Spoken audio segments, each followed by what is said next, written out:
महादेव से बिछड़कर क्यों बेल के पेड़ में रहना पड़ा। 12 साल माता पार्वती को बेल के पेड़ में आइए जानते हैं एक सच्ची कहानी। एक बार माता पार्वती और महादेव घने वन से होकर जा रहे थे। चलते चलते माता पार्वती को अचानक भूख लग गई। उन्होंने प्रेम पूर्वक महादेव से कहा, प्रिय स्वामी, मुझे बहुत भूख लगी है, कृपया इस वन से मेरे लिए कोई फल ले आइए। महादेव मुस्कुराते हुए बोले, हे प्रिया देवी, इस वन के फल तुम्हें रुचिकर नहीं लगेंगे। माता पार्वती ने आश्चर्य से पूछा, ऐसा क्यों स्वामी? इस वन में ऐसा क्या है जो मुझे पसंद नहीं आएगा? मुझे कुछ न कुछ अवश्य खाना है, मेरी भूख शांत होनी चाहिए। महादेव बोले, देवी, मुझे समझ नहीं आ रहा कि इस वन से तुम्हारे लिए क्या लाऊं। तब माता पार्वती ने कहा, जो भोजन आपको सबसे अधिक प्रिय है वही मेरे लिए ले आइए, उसके अतिरिक्त मैं कुछ नहीं खाऊंगी। यह सुनकर महादेव एक बेल के वृक्ष के पास पहुँचे और वहाँ से 2 बेल फल तोड़कर माता पार्वती को दे दी। बेल फल देखकर माता पार्वती बहुत प्रसन्न हुई। तब महादेव बोले, देवी, किसी भी सुंदर वस्तु को देखकर अत्यधिक प्रसन्न मत हुआ कर। जो वस्तु बाहर से सुंदर दिखती है वह भीतर से उतनी ही भयावह भी हो सकती है। यदि तुम इसके भीतर झांकोगी तो स्वयं भयभीत हो जाओगी। माता पार्वती बोली, स्वामी,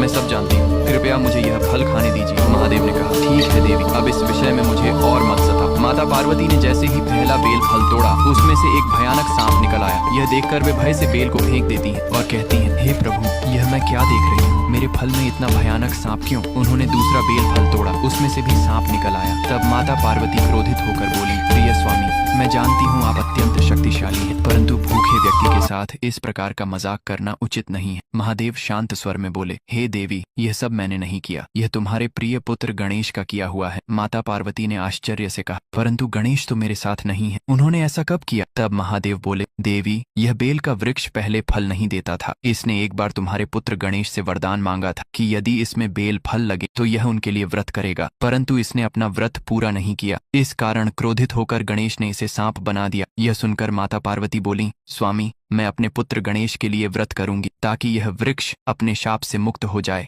महादेव जोर से हंसते हुए बोले, हे देवी, केवल व्रत करने से यह शाप मुक्त नहीं होगा। इसके लिए तुम्हें 12 वर्षों तक इसी वृक्ष में वास करना होगा और इस दौरान तुम्हें इसके पत्तों के अतिरिक्त कुछ भी नहीं खाना होगा। माता पार्वती ने दृढ़ स्वर में कहा, मुझे यह स्वीकार है। तब महादेव भावुक होकर बोले, देवी, तुम्हारे अतिरिक्त इस धरती पर कोई भी यह तपस्या नहीं कर सकता। तुम स्वयं आदि शक्ति माँ दुर्गा हो। तुम समस्त जगत के दुख और कष्ट अपने ऊपर लेकर उनका आण चुकाती हो। यह कहकर माता पार्वती उस वृक्ष में समा गईं। महादेव उस वृक्ष के नीचे बैठकर तपस्या करने लगे और करुण स्वर में बोले, मेरी अगली कथा देखने के लिए लाइक और सब्सक्राइब करें।